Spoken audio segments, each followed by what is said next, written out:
vocês é o Guilherme Carvalhal e no vídeo de hoje nós vamos falar sobre literatura. Então deixa aí a sua clicada em curtir e se inscreva para acompanhar o nosso conteúdo.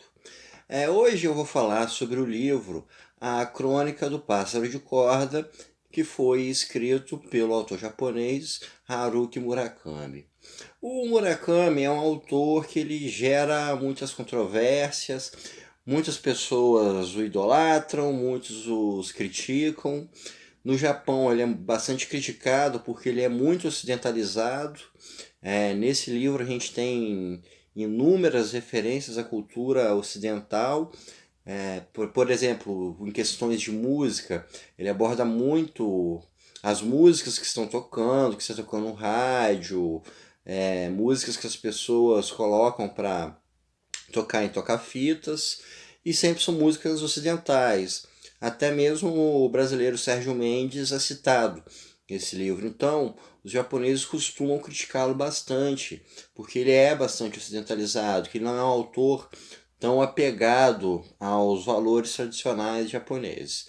Então, vamos entender aqui o que é esse livro, A Crônica do Pássaro de Corda. Esse livro nos traz a história do Toru Okada. O Toru Okada, ele é uma pessoa de classe média, assim, normal, uma vida sem nenhum tipo de problema, sem nada demais.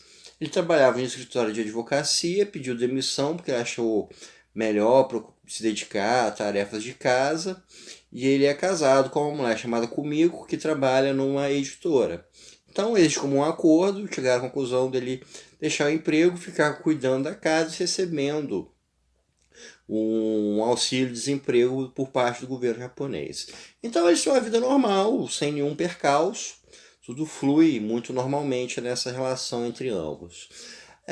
A reviravolta da vida do Toru Okada começa quando o gato dele, chamado Noboru Otaya, que é o nome do cunhado dele, do irmão da Kumiko, eles achavam o gato parecido, o irmão dela batizaram dessa forma, e esse gato desaparece. Um dia, o Toru Okada foi tentar procurar o gato nas redondezas da sua casa, ele pulou o muro para um beco, e esse beco dá de fundos para uma casa que é tida como amaldiçoada. Enquanto ele atravessa esse beco, ele vê uma estátua de um chamado pássaro de corda. E ele escuta o canto de um pássaro de corda e ele interpreta como se fosse um pássaro dando corda no mundo. Ou seja, dando corda para que o mundo funcione, como se fosse um mecanismo, fosse ativado. E a partir desse momento, a vida do Toru Okada sai completamente dos eixos. Ele começa a receber ligações de uma mulher estranha falando sobre sexo com ele. Ele recebe um contato de uma mulher chamada Malta Kano, que tem poderes paranormais e que seria capaz de, através desses seus poderes, de localizar o paradeiro do gato.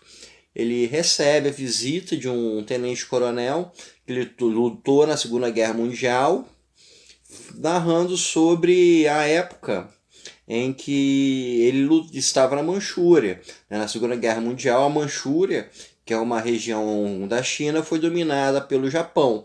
Então ele estava nas tropas de ocupação nessa região. Ele caiu refém de tropas soviéticas e esse tenente-coronel foi jogado dentro de um poço profundo, do qual ele conseguiu sobreviver. E na casa amaldiçoada, por trás de onde o Toru Okada passou, tem um poço, e ele começa a ir dentro desse poço para refletir, lembrando dos comentários desse tenente-coronel sobre como estar dentro de um poço fundo leva a reflexões, a pensamentos. Ele vai lá para refletir. Dentro desse poço que o Toru Okada entra na casa amaldiçoada, ele encontra uma espécie de portal para outros locais.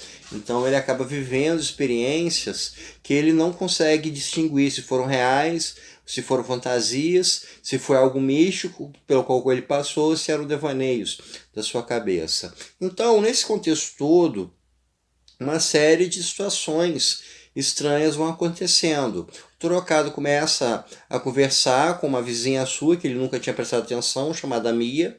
Nesse meio termo, a esposa do Toru Okada decide ir embora de casa, sem ele nem saber porquê, e o cunhado dele, o Noburo Wataya, ele está se lançando para a política e começa a haver divergências entre os dois. O Noburo Wataya acaba sendo posto como o vilão dessa história. Então, o Haruki Murakami, nesse livro, ele nos traz uma enorme jornada de uma pessoa comum que cai dentro de uma série de mudanças das quais ele não sabe distinguir o que é realidade e o que é ficção. Os acontecimentos na vida dele são surreais demais e possuem interconexões entre si que são até difíceis dele próprio interpretar. Uma dessas conexões são uma série de fatos que acontecem na vida dele com pessoas com que ele vem a conhecer que são relacionadas à ocupação japonesa na Manchúria. Então, a gente tem um enorme enredo entrelaçado, ligando poços místicos, ligando guerras, ligando pessoas com poderes paranormais, e isso tudo vai influenciando esse personagem principal a partir do momento em que o pássaro de corda deu a corda e, de uma certa forma, inaugurou um novo mundo para ele. Então, pessoal, isso é tudo por hoje. Espero que vocês tenham gostado e até o nosso próximo encontro.